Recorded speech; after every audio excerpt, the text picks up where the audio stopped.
Well, we just had the championship finale for the NTT IndyCar Series, and we saw a young phenom dominate and win, and a new champion crowned. Who was that champion? Well, let's talk about it. This is The Fuel.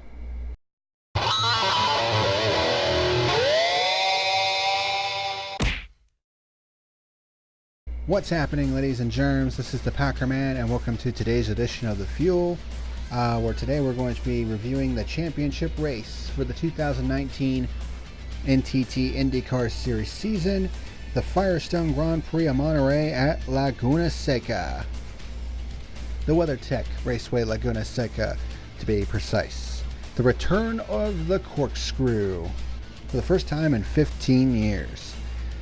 My first impressions of this race, a little bit disappointing. It was not as interesting or exciting as I was hoping it would be. Although, I mean, nobody really ran away with it, but I mean, passing was pretty much at a premium in this race, which kind of sucks. But I mean, there were still some interesting parts of this race, like the championship battle was still pretty much at the forefront. The race went by pretty quickly. We only had one caution.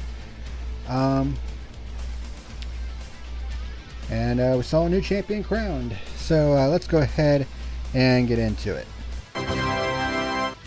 So the Firestone Grand Prix of Monterey. Colton Herta starts from the pole, and you might as well get used to him being at the front. Dixon tries to go around the outside of Herta in turn 1, but can't quite make the pass. So Herta leads lap 1, the first of many laps. Dixon keeps things close with Herta after 10 laps. Simon Pagenaud kicks off green flag pit stops on lap 13. And Newgarden leapfrogs Rossi on the pit stops. Rossi tries to block Pagenaud coming out of turn 2, but Pagenaud forces Rossi wide off of turn 2, taking the position. Race control actually reviewed it and decided to take no action on it. Excuse me. Pagenaud and Rossi go by Newgarden for 5th and 6th. Before we get into that, one other thing I wanted to kind of point out before we continue is the championship scenarios. I almost forgot to do that because there were only 4 drivers mathematically eligible for the championship. Josef Newgarden, Simon Pagenaud, Alexander Rossi, and Scott Dixon.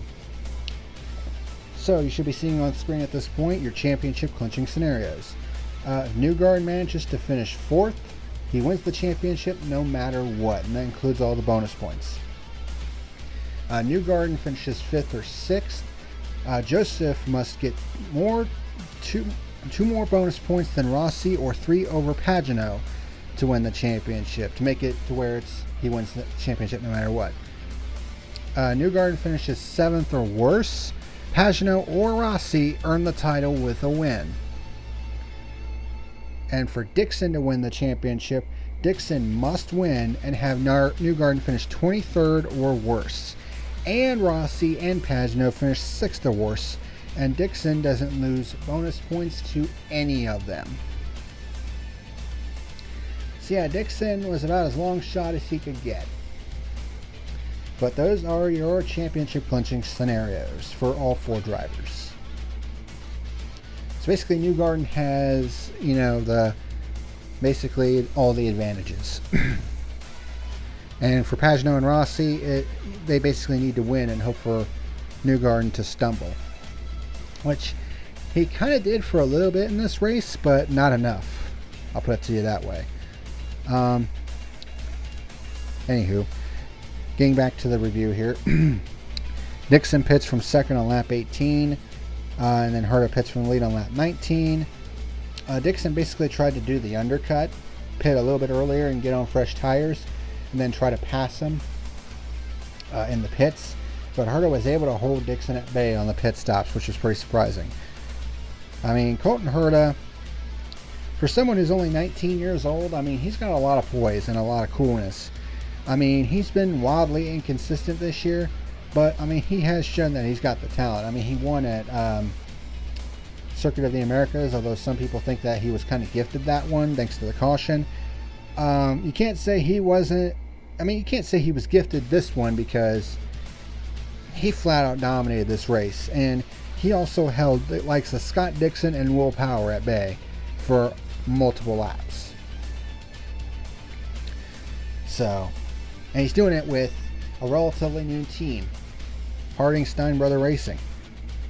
Not exactly a powerhouse, but he managed to score 2 wins with them and get a top 10 points finish. That's pretty freaking impressive for a rookie. Even though he didn't win Rookie of the Year, Felix Rosenqvist won Rookie of the Year. And you're kind of like, well, how did Felix Rosenqvist win Rookie of the Year when he didn't even win a race? And, Colton Herta, won 2 races. Well, it's like I said.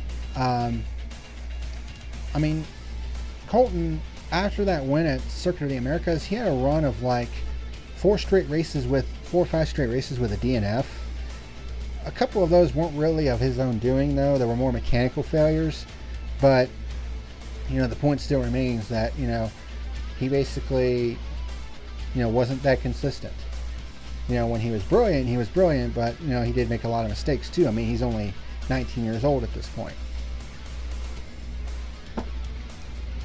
But, of course, with Harding Steinbrother now having an alliance with Andretti for next year, I think it's going to make that 88 team much more of a threat, especially with a guy like Colton Herta behind the wheel. I mean, if you win 2 races in your rookie year, you've got some freaking talent. So I would expect Colton Herta to be a prime championship contender probably within the next couple of years. I don't know what 2020 will bring for him, but with that alliance to Andretti, I think it's going to be a threat to win a lot more races next year. So I would not be the least bit surprised if he does end up competing for the title next year. Let's see, where did we last lead off? Okay. Will Power is the last to pit on lap 20. Simon Pagenaud starts quickly closing the gap to Scott Dixon and Colton Herta. Power gets by Rossi for 4th. Rosenqvist gets by Newgarden in the Corkscrew for 6th. They basically pulled a Zanardi. Of course, the famous pass by Alex Zanardi on Brian Herta all those years ago that is still being talked about to this day. This shows you how legendary that move is if we're still talking about it 22 years later. Rosenqvist gets by Newgarden in the Corkscrew for 6th. I already said that. Herta's lead has ballooned to 3.3 seconds, which would actually be a benefit for him on this next round of pit stops. Rosenqvist gets by Rossi for the 5th position. Newgarden and Rossi pit on lap 37 to kick off the next round of green flag pit stops. James Hinchcliffe reported that he has a possible pinched nerve in his neck. Ouch. And he was in a lot of pain. Apparently Simon shit. His name is escaping me at the moment. Sebastian Bourdais apparently suffered a similar injury during practice. Like a pinched nerve or something, or maybe a pulled muscle. I've had pulled muscles in my neck. They suck ass. I mean, it's extreme soreness whenever you move your neck, and depending on what side the pull is, it runs down into your arm. Whether it be if it's on the left side, it runs down to your left arm, or if it's on your right side, it can roll down into your right arm. It sucks. It also takes. It can take up to 6 weeks for it to heal completely. I mean, the pain might go away, but it still might take a few more weeks for it to heal completely. It's not fun. I can tell you that from experience. Herta maintains the lead on the cycle pit stops, despite the fact that they seem to have a little bit of trouble on the left rear. But because he had a 3.3 second lead at this point, it gave him a little bit more of a gap.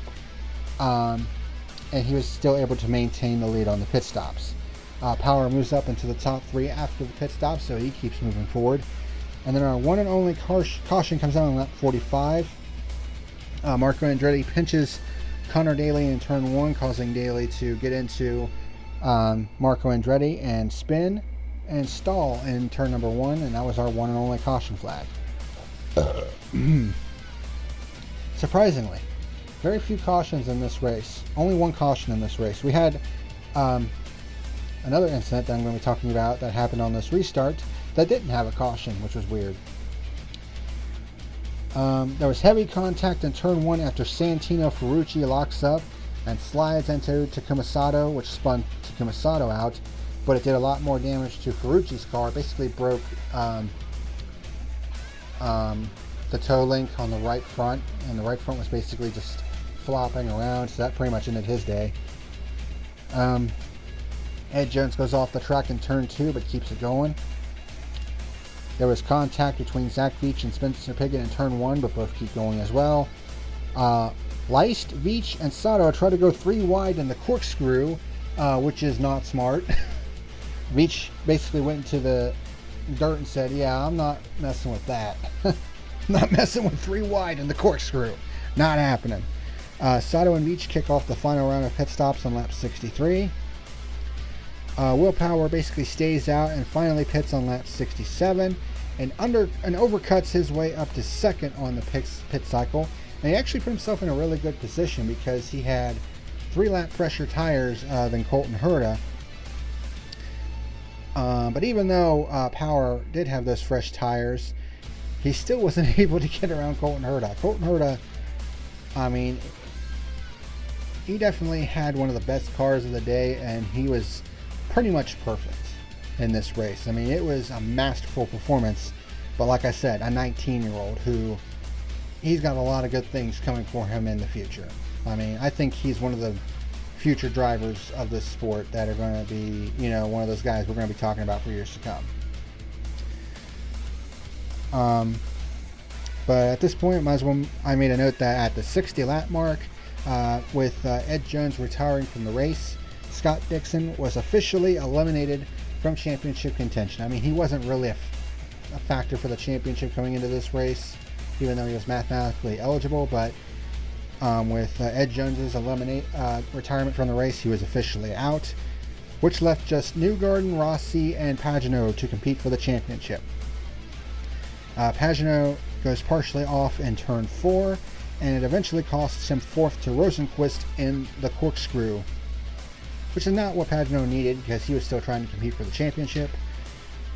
Will Power keeping the gap close to Colton Herta in the closing laps. Pagenaud gets by Rosenquist in turn 1 for the 4th position, so he basically gets that position back. Pagenaud challenges Dixon for 3rd. Nearly has him in turn 1 with 8 laps to go, but can't quite complete the pass. Bourdais gets by Newgarden for the 7th position. And then with about 3 laps to go, Power blows turn 11. I mean, he didn't completely blow it, but he got into it way too hard because he was really trying to catch Herta. But he missed the turn, and it basically gave Herta a 1.5 second lead with 3 laps to go. And it's like, well, that pretty much gave the race to Herta. And indeed, Colton Herta holds Power at bay. I mean, Power tried one last attempt in turn 11. He basically tried to dive bomb, but was not going to get close enough. And Colton Herta earns his 2nd career win in dominating fashion, leading 83 of the 90 laps to win the Firestone Grand Prix of Monterey.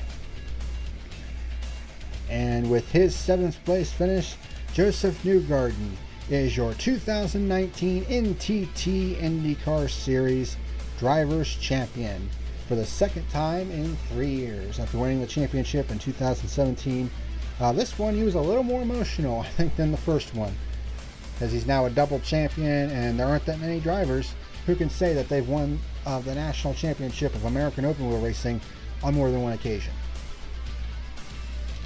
And that is how your IndyCar Series season comes to a close. So let's take a look at the race results real quick.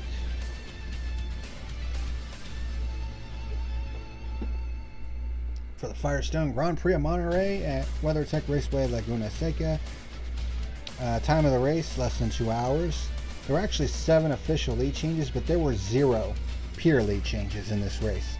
That's just how dominant Colton Herta was.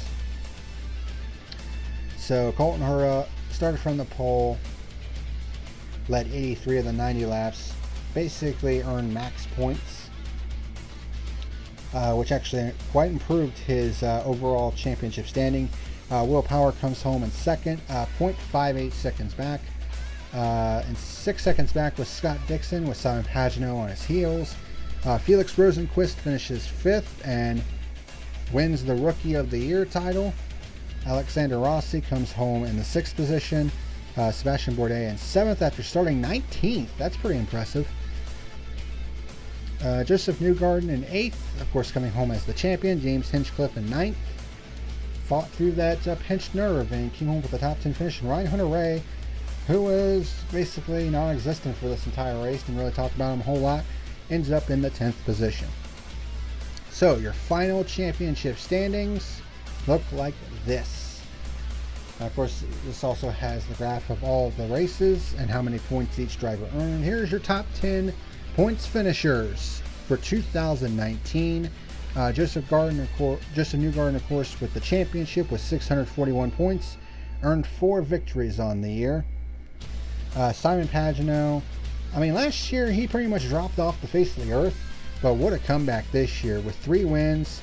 Of course, the 2 at Indy, and of course the big win at Toronto. But of course none could top the Indianapolis 500, which was a big deal for him. And comes home 2nd in the championship. Alexander Rossi 3rd in the championship. They weren't that far behind Newgarden. They just couldn't capitalize on Newgarden having not as good a day as he could have had. Scott Dixon, of course, comes home 4th, so his bid for 6 championships comes up short. Will Power, who finally came on strong late in the season, winning 2 of the last 4 races, comes home in 5th. Felix Rosenqvist, your Rookie of the Year, in 7th. Colton Herta, 2 wins on the year, comes home in 7th in the points. Ryan Hunter-Reay in 8th. Takuma Sato, who had 2 wins, including an exciting finish at Gateway, comes home 9th. And Graham Rahal, very quiet year, comes home in the 10th position in the point standings. As for my final rating for the Grand Prix of Monterey at Laguna Seca, I'm going to go on my Bret Hart shit and give it a 4 out of 10. It was not that interesting, but I mean, you know, it is what it is. The championship still made it a little interesting at points, but Colton Herta just basically dominated this race, and having 0 pure lead changes does kind of suck. Only 1 caution though, so that meant that the race went by at a pretty fast pace, so that's pretty good. And that will conclude my coverage of the NTT IndyCar Series for 2019. It's just NASCAR from here on out through the end of the 2019 season. So thank you very much for watching, and thank you very much for watching my reviews of the IndyCar Series this season. And hopefully next year will be a bit better, because honestly this year overall just kind of fell flat to me. But you know, just the way it goes sometimes. Hopefully next year will be better. Thank you very much for watching, and until next time, this is the PackerMan signing out. See ya! Well, that is all for today's video. Thank you very much for watching. Be sure to rate, comment, favorite, like, and subscribe to my channels here on YouTube.com and over on BitChute.com. If you would like to sponsor my channel, go to my channel page at subscribestar.com. Thank you very much for watching, and until next time, this is the PackerMan signing out. Have a good one.